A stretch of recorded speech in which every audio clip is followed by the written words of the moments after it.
Hey mom, how's it going? I'm having a good day, Lindsay. How are you doing? I'm having a good day. You know what? It started pretty crazy though. I'm sitting down like, 8:15 at my computer to start getting things done and I hear boom, boom, and all the lights shut off and it was a stormy morning. And then I hear a final boom and I'm like, that doesn't sound good.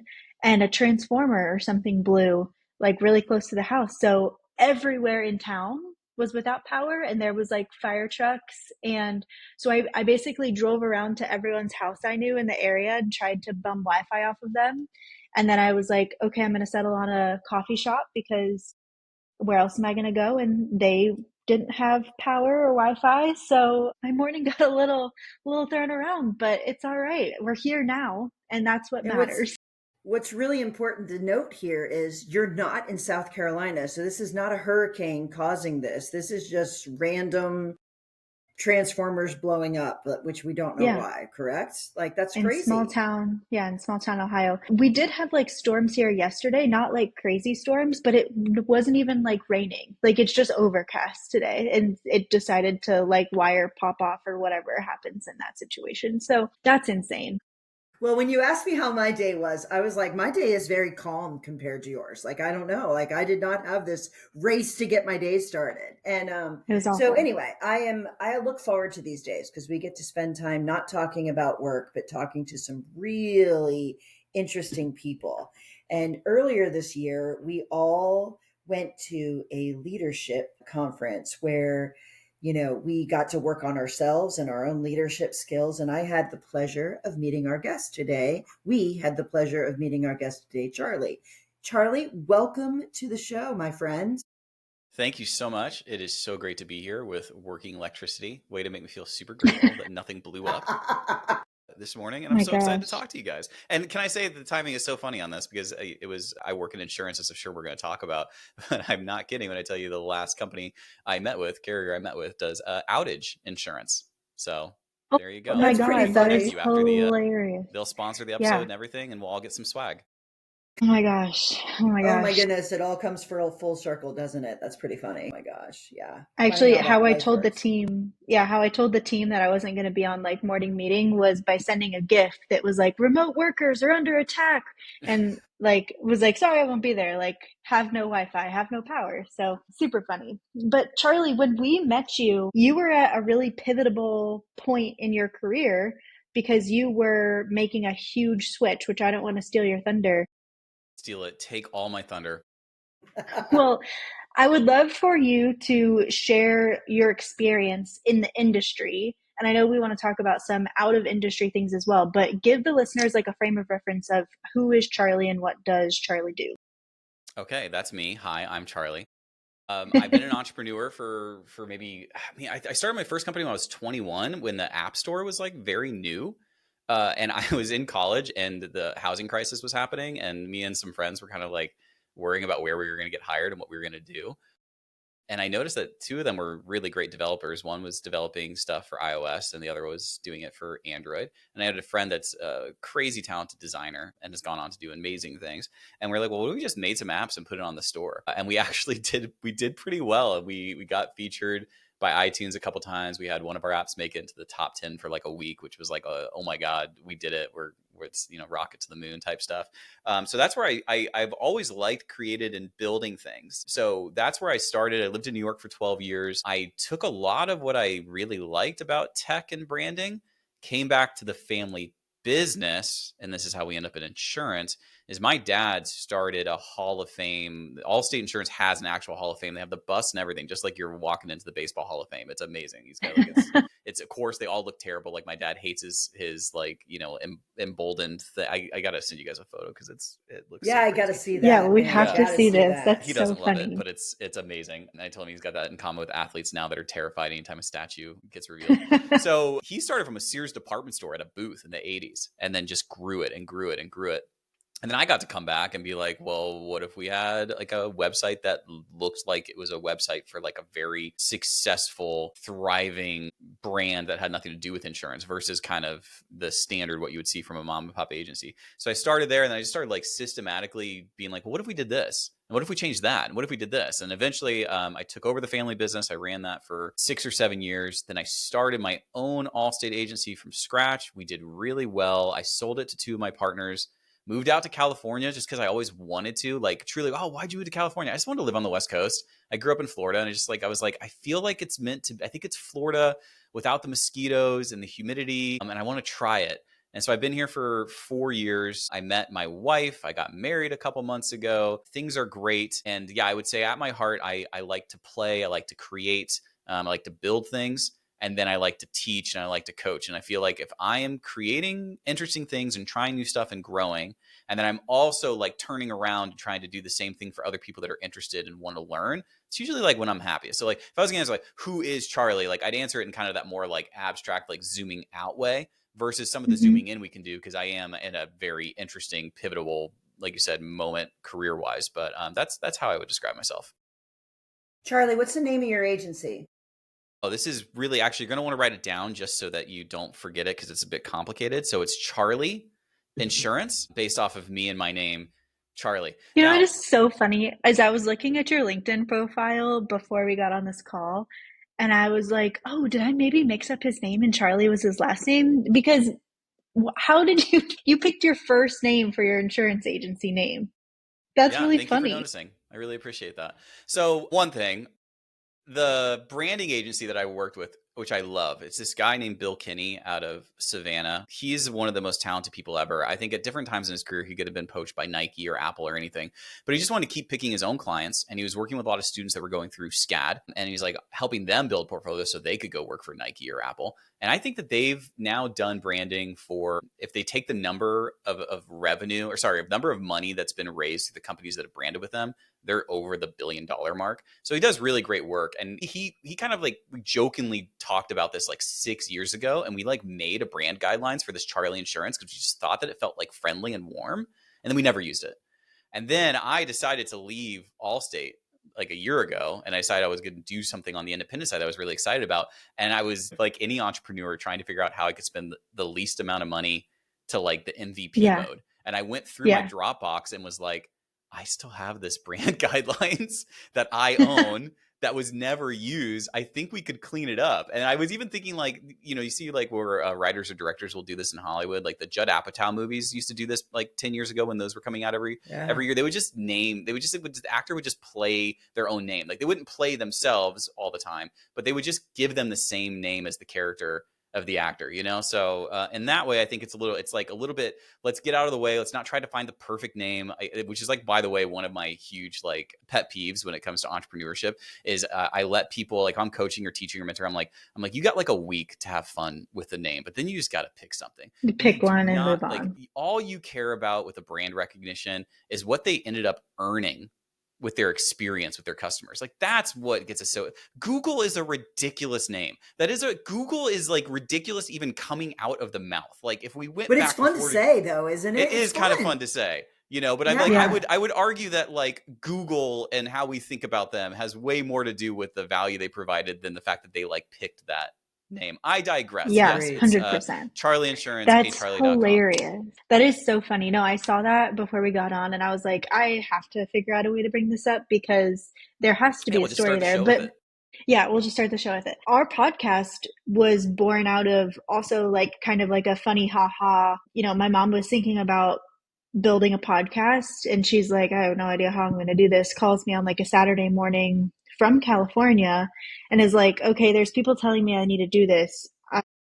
So I got to figure that out. Any ideas? And I was like, oh, ha, ha. I could be on it with you and we could just do it together. And then you'd make me like run it all. 4 years later. Which is true. Here, which is all here true.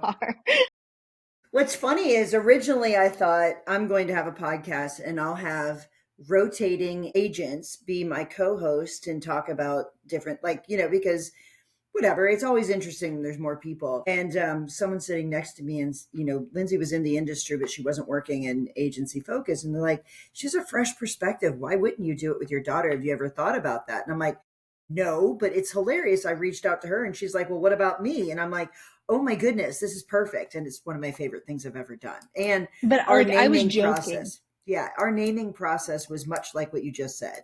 Like it was we got to pick something. We're doing this. We're not going to labor over it forever and a day. And you know what? It is what it is, right? I like the Yeah, idea it's that funny. Lindsay's like, Mom, but please hear me. I'm still joking. We're still running this joke out Still for you. So joking. I'm just Like, waiting for the punchline to hit. So I need to go do other stuff. How many No, episodes are we on now? What is this? Like, how like many have you done? 150, like a lot. yeah, yeah, It's it's a lot. incredible. Every week for almost 3 years now, I think we've been doing the So podcast. I think the average depth of a podcast is like 7 episodes around there, Yep, Mhm. right? So you yep. guys have essentially done like X. That's like extraordinary, right? Like Yeah, that's crazy. yeah. Anyway, that's amazing. Good job, Yeah, you Yeah, we guys. actually it's been committed fun. to we're going to do 52 no matter what. Like if we're going to do this, we're going to do a full year. We got to give it our all and we're not going to have I don't have to much, Charlie. I don't think you have to much. Like I think anyone that was in that room where we were talking about leadership, I don't think any of the people in that room have to much. So or anything to be Yeah. quite honest with. So, okay, Yeah, so talk this to me should just be a about podcast about Cujo. That's all we should really be talking about is the Air Force no instructor that kidding. taught us at this leadership conference. So No So kidding. cool. I'm just glad it brought us together. So tell me why you decided to branch out on your own and start your own agency rather than just continuing to build what your father built. yeah, well, let's do the candid version. So I'll just like, flip off the little performative switch in my brain. I'll just like click it off, and then we'll just talk like real shit. Wait, can I say Yes, that? please. Did I just Yes, make you the editor can. have to You take out just the? did, by Okay, the way. all right, Yes, okay. yes. Well, no, because I'm thinking about I've used Riverside before. Like this might get cut because this is a little too behind, inside baseball. But I'm like, oh, did I give Nah, somebody the job now where they have to go through and it doesn't matter? Okay, we to don't we answer your don't really do question. much editing. Okay, that's even better. Why did I leave captive for independent? Okay, Yeah. so there's a few reasons. One, from a integrity standpoint, it does feel really cool to like walk into anybody in your life, your neighbor, somebody at work, wherever it is, and just be able to be like, oh, I've picked up an extraordinary amount of carriers, and a lot of times I'm not carrying minimums or certain contingencies potentially on what I have to do. I can just try to figure out where should you be, like your home, your background, your income, like you have your own unique thumbprint to whatever it is in your life you need to take care of and protect. And I'm now not beholden to just one company. And this feels kind of right. Like it kind of feels cool to be able to say, let me go and like try to find the best place to place you. Yeah. That being said, I am really proud of the 20 years I had at Allstate, and I think they're a good company. And I never felt like I was doing anything wrong by protecting people. But that was because the way my dad raised me and the way he ran the agency and still runs the agency now was very much if he was on the phone with you and thought that you shouldn't switch to him, he would just tell you. And I remember that having like such a profound impact on me as like a kid in the office and him telling somebody to like stay with State Farm. And then like half the time or more, I feel like they were like, no, I'm going to go with you because you told me, just because I want an agent that would be like looking out for me to that level and Hmm. saying like, no, you're going to save a few $100, but in 6 months I'll call you back and then we might be able to save you money and do the same thing. So Yeah. that first thing of just being like, what I'm trying to do with my whole heycharlie.com thing is I'm trying to do something I've always wanted to do. I want to hit multiple states that are dealing with climate disaster crisis stuff. And so their home insurance market is just way out of whack. Regulators can't figure it out. Carriers are going insolvent or leaving. And if you have, like most people, their most important assets, their home, they're feeling like they don't have a lot of options. They don't know who to trust, if they're going to get screwed over. And so that to me just seems like a really smart niche that we actually have done for 20 years already in Florida. Cause like that's been our life in Florida. And we're like, oh, what if we could try to create a trusted experience where we're doing that same thing in California and Texas and some of these other places? You get on the phone, the agent actually cares about you, but they know a lot about the specific problems in the state and they know a lot of carriers. They're not just only having one place they can write you with. So that's one. Some of the other cooler things, though, is I like that you can be so much more of an entrepreneur, I guess. Allstate, for good reason, because they're worried about their own liability. They have a lot of concerns about like you saying, oh my God, I found this cool AI thing. I want to use this. And they'd be like, wait, hold on, what?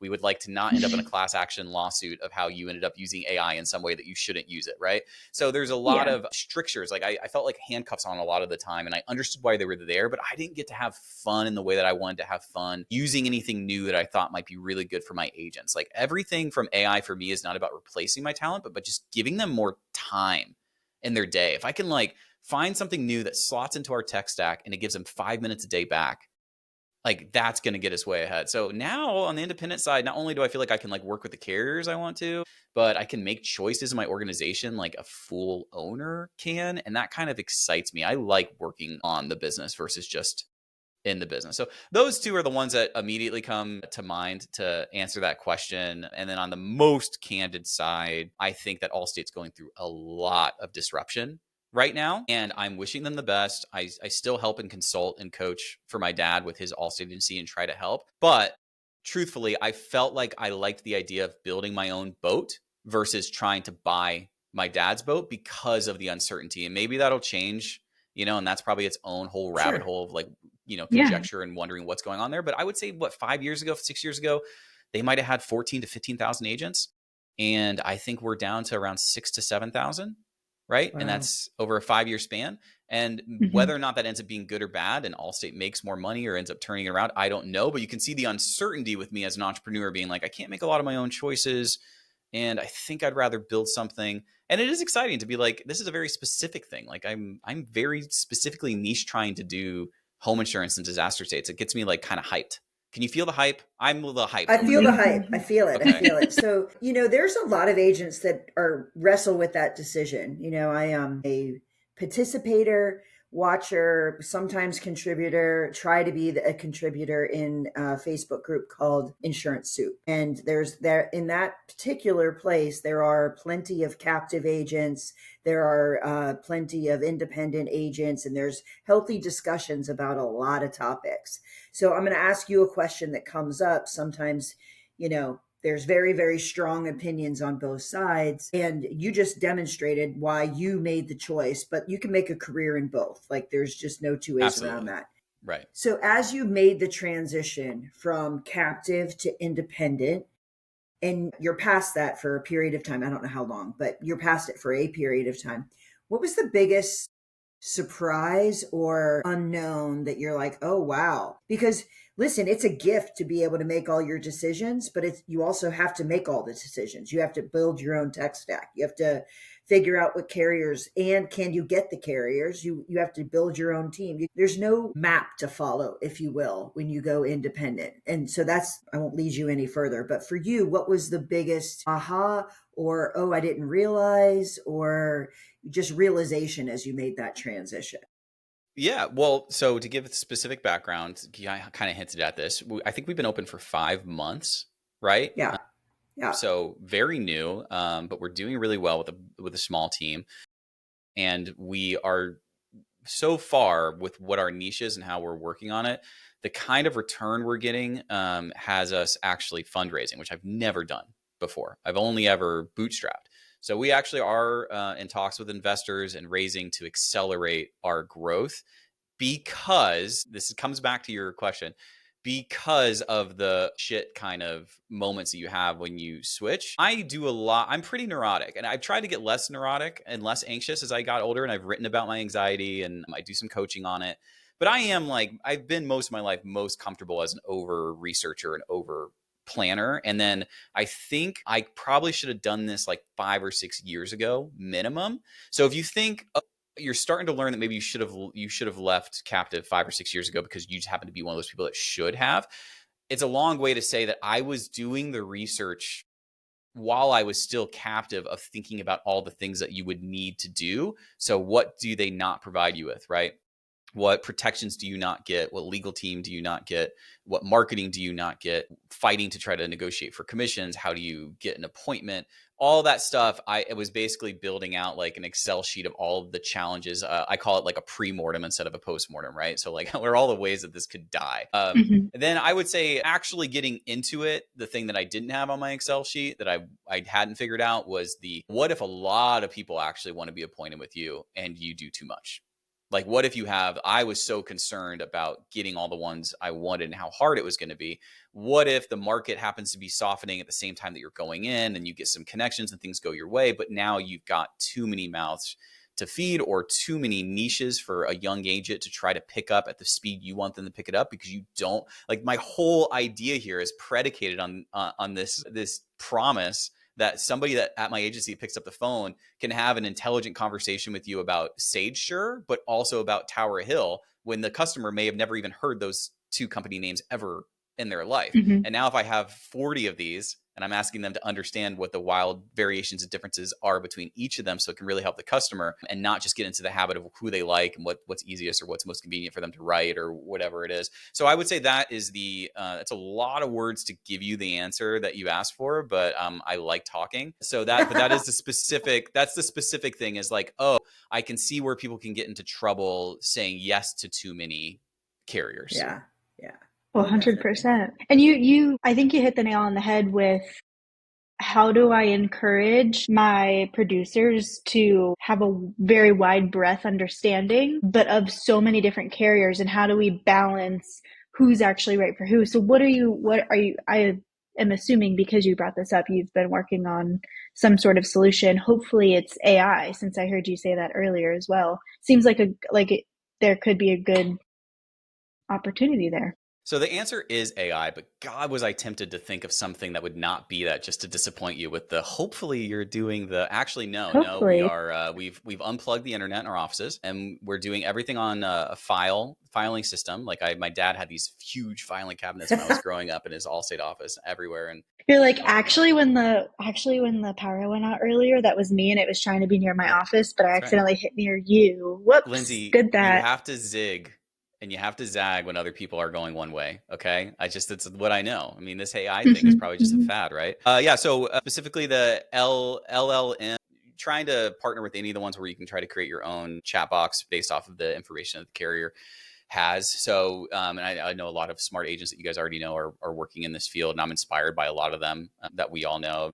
Like, big shout out to Chris Paradiso on trying to think, okay, let's use these AI tools to help our agents feel like they understand it. But then the caveat to that too is trying to get really granular on what it isn't getting right, and then having the agents feel entitled to bring that up and find the corrections so we can keep making it better, because it's a huge possible advantage for our time and effort, but we absolutely cannot let it hallucinate or create some type of answer that isn't right either. So kind of working out the kinks on that, I think, like everybody is, but that's for sure the creating our own internal chat box based off of the dynamic, because a lot of the companies in Florida are not in other places, and it's a mess. It's a swampy mess down here, but we love it.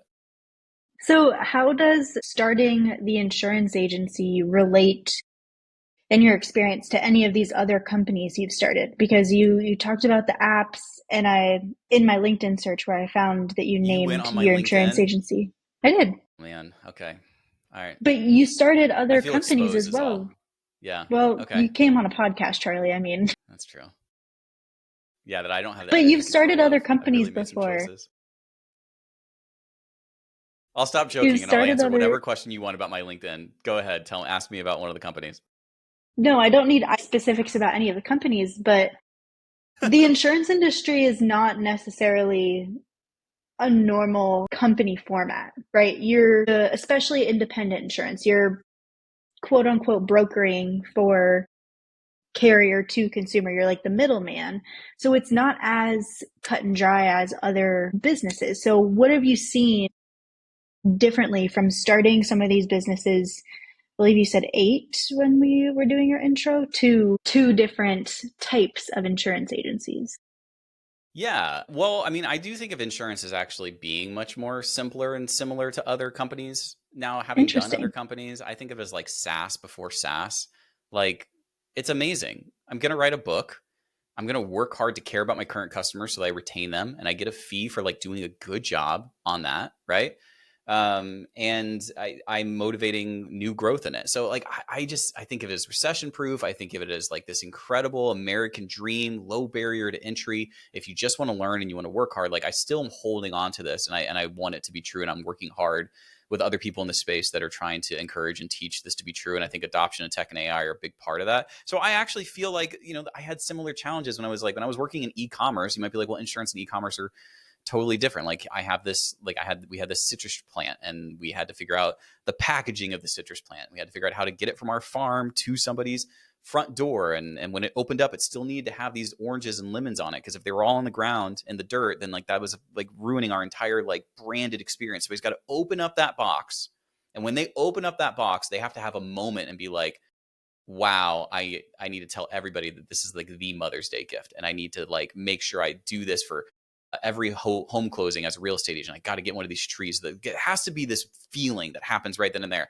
And I just think that's the same. I mean, I know that like I'm grossly like simplifying and being reductive on this, but when you're on the phone with an agent, if they can give you anything near that feeling of what I needed when people opened up my citrus tree box, Mm-hmm. that's what matters. So like, whoa, I ordered this, or whoa, I had to do this thing I don't want to do, which is talk to an insurance agent. But this person is so freaking friendly and asking really interesting questions and following through and doing all the right things that now I have this feeling associated with the experience that I'm going to tell others about. So that to me is like always like the number one thing. So I guess in my head and in my heart, but I need to like maybe sit down and really think about your question. I don't really see these big differences between some of the other ones I had. I still felt like they had the same issue with, great, you created something good, but who knows about you and how do they get a hold of you? And then once they do, how do you create like such a great funnel and conversion close experience and then take care of them on the other side, that you're building something really special and sustainable. You know what I love about what you just said, Charlie? Because my first career was tech startup also. And not that yours, you know what I mean? Like it was completely different than insurance. You would think that. But what you just said was what's consistent between the two is the customer experience. Like in either one, you have to make an impression because it's all about relationships, it's all about whatever. And if you can make your customers feel a certain way, then they're going to refer to you. They're going to continue to do business with you. They're going to continue. You're going to be successful in either one of these organizations that we're talking about. And, I think sometimes we lose sight of it because in insurance, there's this recurring revenue where it happens even if you don't do anything for some people, and it could be a real trap. And now that there's competition and there's a way to, there's this push big time and a really really big pressure to do more with less, but the reality is less got you pretty damn great situation, and until you lose something it doesn't feel like it's necessary to do more with less until the people around you are doing more than less. Not that that's the great strategy, but that's the reality, right? So I love hearing someone who is brand new to the independent insurance agency saying the same thing is true no matter what business you're in. It's all about customer experience. It's about understanding what your customers expect and demand in the changing environment around us. I mean, what I thought I should get from companies when I was 20 is not the same as what I think it is today. There's just no two ways around it, right? And it's not going to be the same that it's going to be in 20 years either. Like you have to evolve. Let's So go. I Clip love that you it. said that. Clip it. Send it to the socials. Put it on the gram. Get it on TikTok. Done. I know, but I mean, I'll that see you is guys the next week. reality. It doesn't matter what your business is, right? It really doesn't matter. It matters that you care about what you're doing. Right, but you're hitting on another thing there too, right? So yes, big YES on where it landed. But you hit on something else there, which I could talk forever about, which is part of the, being in an industry for 20 years under like the shadow of my dad as this Hall of Fame. Grew up on a farm, couldn't really find his calling until his 30s, worked at the mall and then turned it into this thing, working under kind of like this legendary status. If you're like, it allows you in some ways to be like a wallflower and to pick up on so much of how people talk about their insurance agency. Because we'd come to these conferences, they all line up to talk to my dad and be like, what are you doing? How are you doing? What it is? And I would say, he's like a Hall of Famer, for goodness sakes. Of course, right? they're He's going to got the bronze Come on. bust. Yeah. So I think that what you hit on there is that my dad, he couldn't help himself. He just kept wanting to evolve and kept wanting to put more money into the business and kept wanting to like try new things, adopt new tech, hire different people. Like he just couldn't help it. He wanted to keep playing with it. And that play of like almost like an inner kid, like to be at play and wanting, can this be better? How can we keep making it better? And that way I think almost like he's an engineer. And there's other people in the insurance business that have created good agencies, right? And the way that they talk about it is, I'm a business person. We live in a zero-sum world. Our job is to take care of ourselves and our family and to create a business model that is like cash flow positive, hits certain amount of margins. And when it's not, we have a book that we can annuitize We can cut staff. We can live off of it. It just plays the same role as some of the other stuff in my portfolio. And I would love to talk about the other parts of my portfolio that I have this diversified here and this diversified there.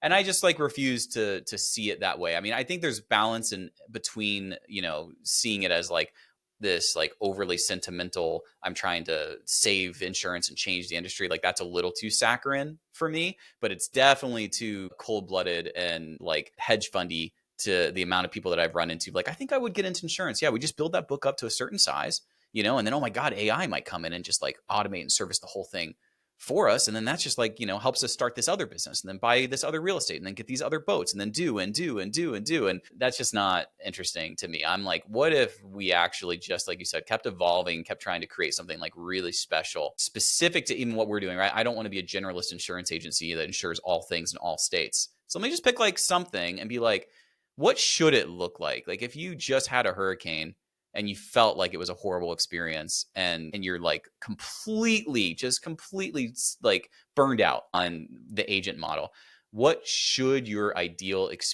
customer experience be like? And that does require every year feeling like hunger and excitement and a desire to play. And that you said it perfectly. You said the word trap. It can be a trap to see this incoming revenue and feel like you've already accomplished kind of something, and now like, wait, the less I spend of that, the more I can keep. So is it really worth it to, I think that is Yeah, absolutely a agreed. thing. Yeah, it is. And I think it happens in every industry. It happens when you Yeah. dominate an industry. It happens when you don't think that competition is going to be there, and then all of a sudden it is. But it's slow in insurance. So, I think there's time, but I think the reality is our society is changing faster than it ever has, and that will change the timetable of how quickly you need to evolve. That's really what's going to drive. The customer is going to drive this. There's no two ways around. Yeah, and I've grown to learn that. I had a friend tell me this old Chinese parable that's like super popular. You guys maybe have heard before, but have you heard the one about the good luck, bad luck of like a guy in a village who like comes across a horse, like a wild horse? No, let's Okay. hear it. Give it to us. Okay. All right. I'm going to try to do my best to do it as if it Give could it to be us. clipped. Yeah. And if it gets edited out, my feelings will be deeply, deeply hurt. Okay. So I'm probably going to butcher it, right? But just imagine like this, story that's been shared for generations. So a guy has a farm and a family and a wife and a kid, and he's got like a prized horse, right? And it escapes, it like leaves, and his like neighbor comes over and is like feeling distraught for him. I'm so sorry. What bad luck that you lost him. And the neighbor is like, or the guy that owns the horse, like he's like surprisingly stoic, kind of like could be bad luck. Who knows? Maybe it's good, maybe it's bad. The horse comes back, and the horse comes back with like 5 wild stallions. So now the guy is like, obviously this is the best thing ever. So the neighbor's like, oh my God, you must be thrilled. I'm so happy for you. Like that's such good luck. Right. And still like the stoicism is still kind of there. Right. Like, yeah, no, could be good, could be bad. We'll see. It's, it's hard to know. So the son of this villager with the horses, he's trying to break in one of the wild stallions, falls off, breaks his leg. And then, this is the neighbor that likes to make daily visits, obviously. The neighbor comes back and is like, I'm so sorry. What bad luck for your son, And then I promise we're getting near the end here. The nation goes to war. They need young men to fight in the war. They come and they're drafting them from all the villages. They come to their village. They don't take his son because his son's got a broken leg. And the neighbor, once again, is like, wow, what good luck. You see the bad luck and the good luck and the bad luck and the good luck. And the big flipping point that I take from that story, right, for me, and it's relative to what you're talking about, like, oh, the insurance industry is going to be changed and there's AI, and what's going to happen is I'm starting to learn, like, we are terrible predictors of what's going to work out or not work out in our favor. We just are. Agreed. And there's just been too many stories of what we thought was the worst thing that happened to us is the reason that led to the best thing happening to us. And so now I don't really like love stoicism so much. It's like a philosophical ideal, but I think it's helpful in this way of business thinking of saying like the fear or the change or the things that are happening are what needs to be embraced for like the necessitative creative space. It's giving me that urgency to want to do things. And in that way, I should almost appreciate and see that like that fear is more of a lighthouse showing me where to go instead of like this storm coming at me that I need to like batten down the hatches and cut all my costs and, get ready to like, try to hold up against something. I think fear is incredibly informative, and we're going to be fine. We're in the wealthiest country in the world. The lottery ticket we had to have to even like be born in our situations, and be where we're at. Agreed. And if I'm talking to other agency owners, they've like made harder stuff work before, okay, I kind of went on a whole thing with I agree. the I couldn't anecdote, agree more. I will tell you though, like there are people that are saying, this could be it. I mean, don't scroll LinkedIn because there's one post about, is this going to replace all the people? And then another one right behind it saying, no, it's going to do X, Y, or Z. I think your perspective and what you do with change will define your success in this industry and in life, actually. Charley, we could talk forever, dude. We totally could. And I'm glad you shared the parable because it's so, so relevant to what independent agents are facing, what everyone faces in their everyday life. And I think it really puts a bow around what your outlook is and how you choose to see the world. Definitely changes what you are able to accomplish. And I will be super cheering for you as you grow your agency. I love the way that you look at our industry. And I hope we get to see each other soon. Like I really do. I hope we end up in the same room again because that was pretty fun. I'm down. I'll stop by next week. Yeah. We'll do an offline podcast. I'll bring mics just so it still feels like we're doing the real thing. Right. And it'll be great. I'm really looking forward to it. All right, man. Well, thanks for being our guest. Jeez. Yeah, thank you for having me. I love this, and I can't say again, just to tie a bow on everything. You guys have done 150 of these. You should feel such an immense like self-satisfaction with consistently creating something like this. I just think it's incredible. Thank you, Charley. Thank you.